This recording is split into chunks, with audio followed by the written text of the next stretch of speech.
Radiation research. I came across an interesting video on combating radiation in deep space travel using a man-made magnetic field similar to our own Earth's magnetosphere, but let Seeker explain. It also seems that NASA is thinking along these lines too, as outlined in this 2012 video from the NASA Langley Research Center narrated by Robert Singletary. The main problem with shielding is that the weight involved in the additional materials. We do know how to do it if we were not constrained by weight. That is, unless it can form part of the design. For example, astronauts need to carry water, and water has some capability to absorb radiation.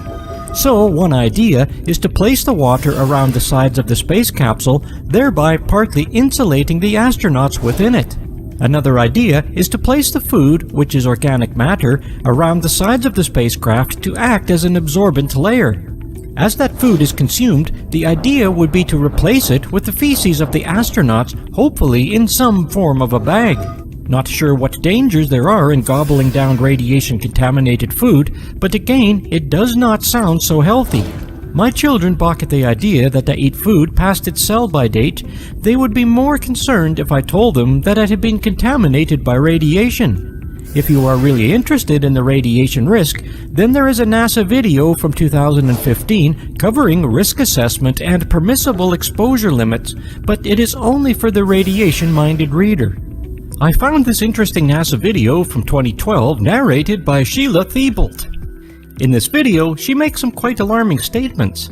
Her opening line is, "Space radiation is a showstopper. It's a showstopper for future space travel, for long duration travel. I mean, in the past, we've had short missions. If you do longer missions, the radiation dose that the astronaut would receive would be higher. I mean, radiation dose is accumulative. The longer you are there, the more radiation dose you get. And right now, for a long mission to go to Mars and back, we can't do it. So we've got to have better radiation shielding materials in order to do that." Now I find that this interesting statement from NASA, given the planning of the objective, is to get manned missions to Mars. Remember, she is saying this back in 2012, but the design of the Orion spacecraft was started back in 2004. Lockheed Martin is the prime contractor for the Orion spacecraft. The company began work on the spacecraft in 2004 as part of the competition for the contract, which was valued at up to US $8.15 billion when they received the contract in 2006. It suffered a major redesign in 2011 after President Barack Obama said that NASA should adopt a more flexible destination approach to space exploration. So what she is basically saying is that the Orion spacecraft is not suitable for missions to Mars. If I were a NASA astronaut selected to travel to Mars, then I would be slightly alarmed at this, and no doubt fervently looking for the nearest exit door. Clearly then, NASA has not solved the radiation problem in the design of the new Orion spacecraft, and this 2015 video from Russia Today emphasizes this problem.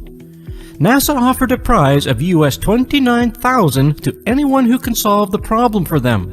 This challenge is given by NASA as NASA is looking for ways to reduce astronauts' exposure to galactic cosmic rays while on long-duration space missions. Currently exposed to GCR limits, missions duration of approximately 150 days, while a mission to Mars would take 500 days. Thus, any further meaningful human exploration missions of space depends on finding a solution to this problem. Indeed, even traveling to Mars requires a solution to this challenge. This is an ideation challenge with a guaranteed award for at least one submitted solution. Overview. Galactic cosmic rays permeate this universe, and exposure to them is inevitable during space exploration. Although they are a relatively low intensity, they can be very high energy, and long duration exposure to GCRs will exceed allowable career radiation exposure limits during any meaningful deep space mission. Protection needed to allow for safe and successful long-duration human missions, such as going to Mars. NASA is seeking to identify key solutions that will protect the astronauts from GCRs, specifically a way to reduce exposure by at least a factor of 4. The winners of the Radiation Challenge's first round were announced in 2015. First place, $5,000. George Hitt, Assistant Professor of Physics and Nuclear Engineering at Khalifa University, United Arab Emirates, for proposing a reusable shield that would be placed in an orbit between Earth and Mars. Second place, 3000. Ian Gallant, retired researcher in electromagnetics at Bigport, England, he provided mathematical calculations for an active radiation mitigation system. Third place, 2000. Oliver Loideau, freelance engineer at Toulouse, France. He produced a launch configuration and a magnetic array deployment. Fourth place, 1,000 each. Mark Novak, recent graduate from Ohio State University of Dublin, Ohio, who found safe areas for travel after performing particle trajectory simulations. Also, Mikhail Petrochenov of Russia, who described how operations could work using a NASA storm shelter. Now for the skeptics, this will all seem rather late in the day. The Orion spacecraft has been 14 years in its design, and NASA are still not sure how to protect the astronauts against space radiation for long-duration travel, for example, to Mars and back. One thing is for certain, that a major redesign of the Orion spacecraft will be needed before they send it on a manned mission to Mars, but maybe back to the Moon is fine. Race to Mars!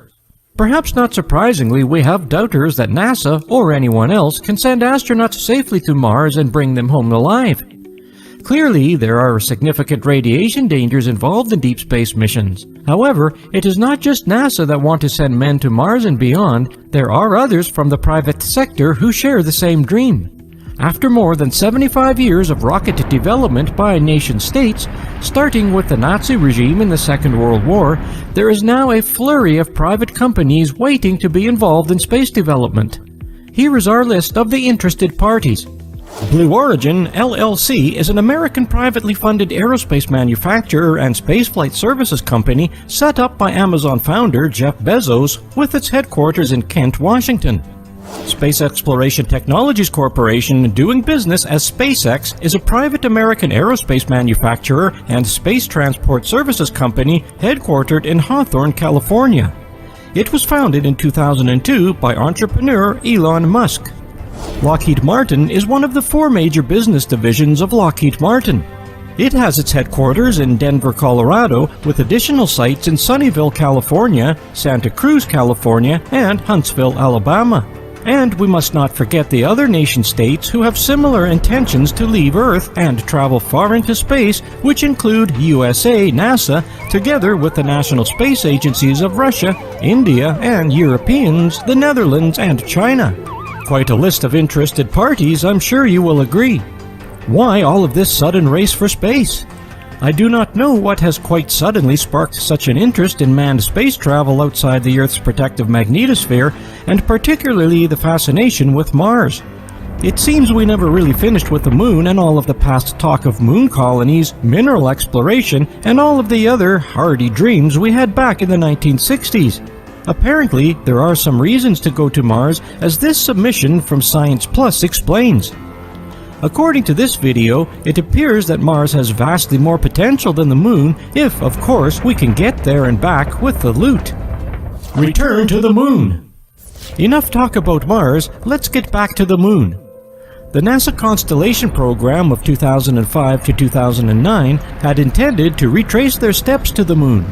The major goals of the program was the completion of the International Space Station and a return to the Moon no later than 2020, and finally a manned flight to the planet Mars as the ultimate goal.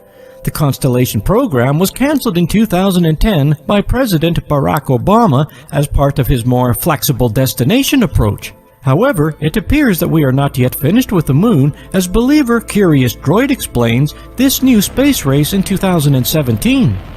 He mentions that the NASA EM-1 mission, which will orbit the Moon, is an unmanned Orion spacecraft, but no talk from NASA of any manned missions to the Moon, so we will not see any astronauts back on the Moon for some time. Curious Droid also has something to say about where we may go next. He points that although there have been no manned missions outside inner Earth orbit since the Apollo missions, there have been many unmanned robotic probes and satellites sent to other planets. In fact, there have been 40 missions to Mars, these including orbiters, landers, and rovers, although he states that only 18 of these have been successful. As always with Curious Droid, his videos are both interesting and informative. Finally, we have some direction when in December 2017, President Trump signed the Space Policy Directive 1, SPD-1, which is an executive order that will shape NASA's priorities going forward. Essentially, the directive states that NASA's primary mission is space exploration with specific goals of returning to the Moon. President Trump stated, "The directive I am signing today will refocus America's space program on lunar exploration and discovery. It marks a first step in returning American astronauts to the Moon for the first time since 1972 for long-term exploration and use. This time, we will not only plant a flag and leave our footprints, we will establish a foundation for an eventual mission to Mars and perhaps someday to many worlds beyond." Although, unlike President Kennedy, President Trump has not set a firm date for this objective. Summary: I am not bound to please thee with my answers. William Shakespeare, The Merchant of Venice. Finally, we are at a journey's end. Well, not quite yet.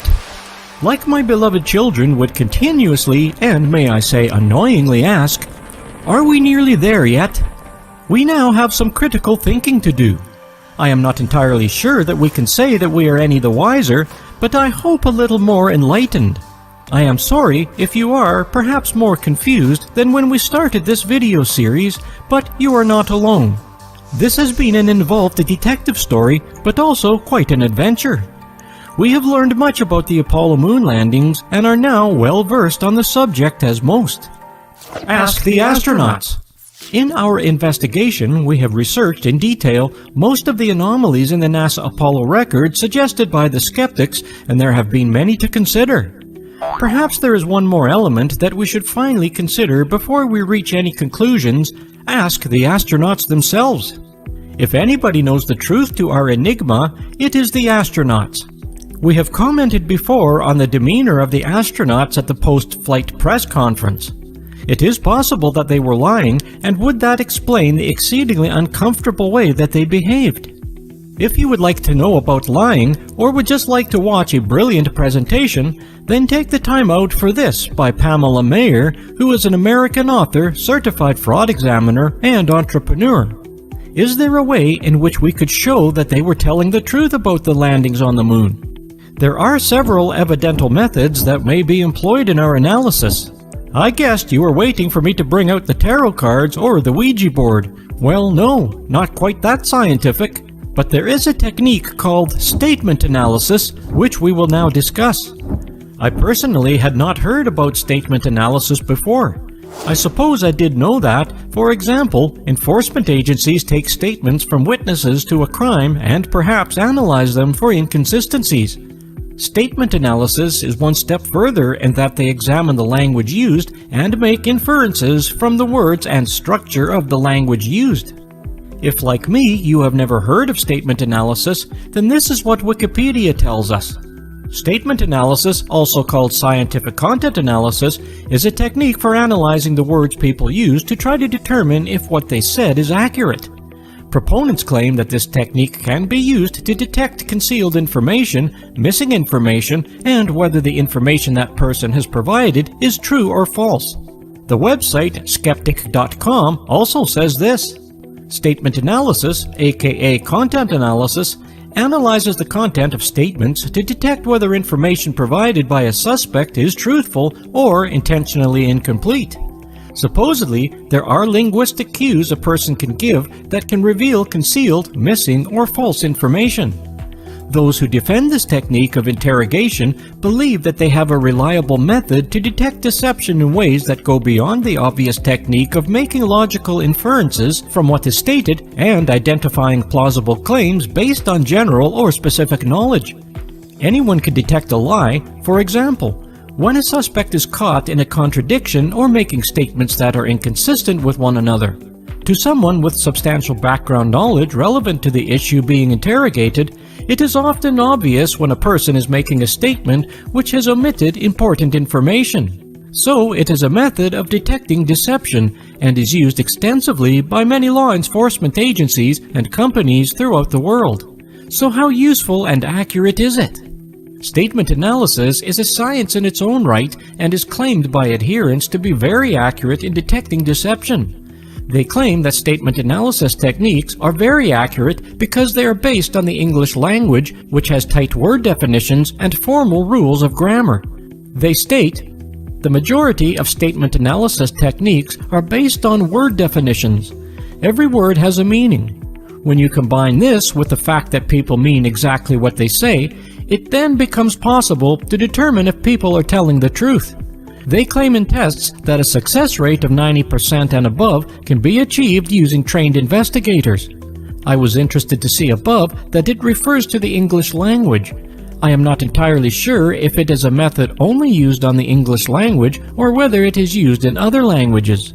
Why are we discussing this in the video series about the moon? Perhaps you should watch this absorbing video from Rich Planet. Rich Planet presenter Rich Hall describes how he engaged Peter Hyatt to analyze the video of Neil Armstrong being interviewed by Patrick Moore of the BBC Sky at Night program in 1970. For completeness, I also include the original uncut video, which you may want to see. Who is Peter Hyatt? Well, he is a well-known statement analyst who has worked for numerous companies and law enforcement agencies in the USA. He examined Neil Armstrong's reply to each question and provided a summary of his analysis, commenting on the words used by Armstrong. He is searching for red flags in a way in which Armstrong associates himself with the Apollo moon landing. And what do we find in this analysis by Peter Hyatt? His findings are interesting. His summary statement is, Neil Armstrong does not linguistically connect himself to the lunar landing. This is evident in his consistent distancing language, including intuitive pronouns and passivity. What may have caused this? He goes on to offer 4 possible reasons for Neil Armstrong's disassociation with the moon landings. 1. Security mandate. Armstrong may have been told not to tell anyone what he saw. This is very doubtful as the moon landings are certainly no secret. 2. Baseline. Normal behavior for a person, meaning Armstrong always talks in the third person in everyday life. 3. Deception. The lack of personal commitment in context is stark. 4. Unknown reason. Possibly Peter Hyatt is just covering himself with this one. Well, rather than me make any comment, I will just direct you to the notes attached to the video in Rich Planet as follows. It's one small step for man, one giant lie for mankind. If you cling to the notion that humans went anywhere near the moon in 1969, then pay attention to today's show. New analysis of the words of the most famous astronauts will leave most people in no doubt that they are both liars. Attempts have been made to sideline moon hoax evidence. Moon landing mythologists will rightly argue that if photographs were filmed on Earth, that does not prove that they never went. But it is far less reasonable to use this argument about the astronauts' own words, which reveal that neither of the Apollo 11 moonwalkers make any linguistic connection with having been on the lunar surface. Once this new analysis is revealed with other well-established evidence, only those with severe delusional psychosis will now believe that Armstrong went anywhere near the moon. The other astronaut that we are referring to was Buzz Aldrin, whose interview with Bart Sibrel was also analyzed by Peter Hyatt. The analysis tends to show that Neil Armstrong was most probably lying, which would infer that he never went to the moon. This is stark and revealing information, and no doubt welcomed by many of our skeptics. Equally, I can imagine that the believers would not accept this analysis, particularly as the study was instigated by Richard Hall, a well-known skeptic. But do not jump to any conclusions yet. There are other similar techniques which can be employed. Face body reading. Statement analysis is not the only technique employed for detecting deception. There is also another science known as face body reading, which concentrates on looking for expressions and even small muscle changes in the face as a reaction to questions being asked. Like many skills, it requires a great deal of training. It is, like statement analysis, also used by law enforcement agencies, although it is considered to be less accurate. It examines the facial expression and facial muscle changes observed when specific questions are asked. It relates less to the construction of the sentences, or to the grammar, or to the words used, which may explain why it is considered to be less accurate. let's have a look at the face-body reading of the same interview with Neil Armstrong that we saw analyzed by Peter Hyatt. You will observe in this two-part video that the expert comments much more on the facial changes and less on the language. Interestingly, the expert identifies all the red flags as was observed by Peter Hyatt, which shows Armstrong's disassociation with the landings on the moon, but unlike Hyatt, he assumes that this is to be a baseline of Armstrong's reaction to being questioned. So the narrator's opinion is that Armstrong is not lying, which implies that he did indeed walk on the moon. Note that the NLP that he refers to is neuro-linguistic programming. This idea of a baseline, which means that it is a normal way that a person reacts, appears to be the salient point and something on which a crucial judgment is being made. In order to establish whether what we have seen is indeed Armstrong's baseline, he looks at this second video at an earlier interview from 1969 before the Apollo 11 went to the moon. I find this rather strange as the annotation to the video states, "This video is the baseline behavior of astronaut Neil Armstrong and his flight to the moon." For me, this is totally illogical, for surely if the Apollo missions were faked, then Armstrong would have already known this at the time of the interview just prior to the mission. So, using this interview to establish Neil Armstrong's baseline behavior makes little sense. He also examines interviews of the other two Apollo 11 astronauts, again prior to the Apollo 11 flight and afterwards. He is convinced that none of the Apollo 11 astronauts are lying. The big giveaway for me is revealed at the end of the video, where the narrator tells us that in his personal opinion, the moon landings were true, and he recites the usual reasons for this. Super hard to fake the moon landings, 6 flights, 400,000 people working on project. So for me, the narrator's conclusions that the Apollo 11 astronauts were all telling the truth has little value, as the narrator is clearly himself very biased in his own belief and much too eager to express it. His own strong views of this matter should have no place in this analysis. So there we have it, 2 expert examinations of the same interview, partially agreeing on red flags, but coming to totally different conclusions. Admittedly, they were using slightly different analysis methods, but nonetheless, they came to diametrically opposing views. Now that we have another expert, this time from a channel named The Dialogue Body Language, also examines Neil Armstrong's 1970 interview on the BBC Sky at Night program. This time it is from the Dialogue Body Language website. Remarkably, although she identifies the red flags, the narrator comes to no conclusions as to whether he is telling the truth or lying. As far as Neil Armstrong is concerned, we have the full spectrum of opinion when analyzing his statement and body language. We have one expert who believes that he is lying, one expert believes that he is telling the truth, and finally, one expert who cannot decide either way. So I do not think that we are any further forward. It seems to depend on which expert you want to believe. Finally, I need to show this video interview of Buzz Aldrin being questioned by a 9-year-old girl about his moon experiences. At first, I was reluctant to include this video as I find it rather sad to see Buzz Aldrin in this state. One has to remember that Buzz is 88 years old and an alcoholic, or as they often say, a recovering alcoholic. I only include it because it has been jumped upon by several skeptics as some proof that Buzz admits that he did not go to the moon. In the video, he says, "Because we didn't go there, and that's the way it happened." Watch it and see what you make of it. Again, it is the same narrator as we saw in the previous video who, once again, does not arrive at any conclusion. I before mentioned that several skeptics had jumped on this video as some confession by Buzz Aldrin that they never went to the moon. This is atypical of the reactions to this video from the skeptics by God rules. I must agree with Greater Sapien on this matter. For me, Buzz Aldrin's words are taken out of context of the conversation. The exact words he used are taken from the closed caption. The girl asks, "Why has nobody been to the moon in such a long time?" Aldrin's response was, That's not an 8-year-old's question. That's my question. I want to know, but I think I know. Because we didn't go there, and that's the way it happened. He is clearly referring to the question that we didn't go there again. Later in the video, Aldrin states, So having achieved what the president wanted us to do, "So I believe that the skeptics have taken a completely mischievous misinterpretation of the Buzz Aldrin interview video. But wait, we have another video to view from Rich Planet in which Bart Sibrel interviews Buzz Aldrin in an attempt to have Aldrin view a newly discovered video. Again, this interview is analyzed by Peter Hyatt.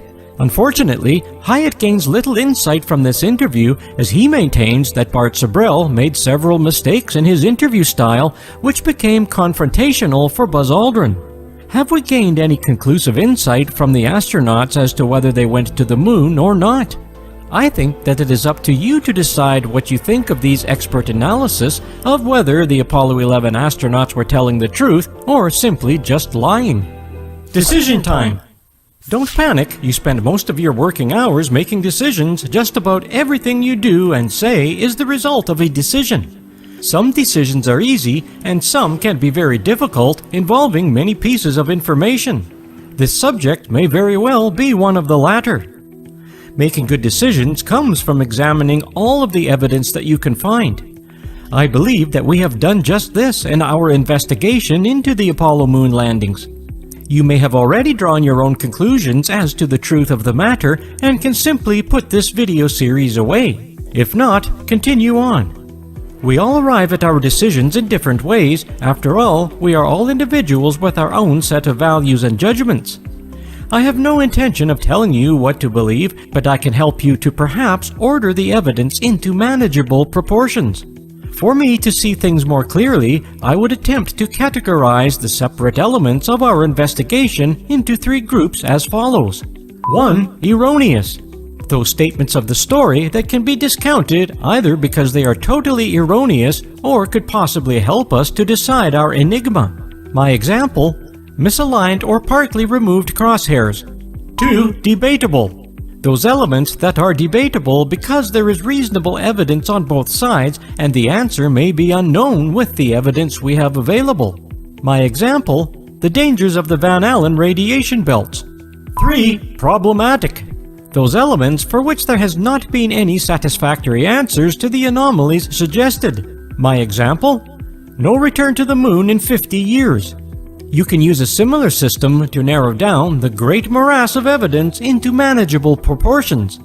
If Apollo was a complete hoax, then it was one of staggeringly epic proportions and, as Bart Sibrel would say, a monstrous satanic lie.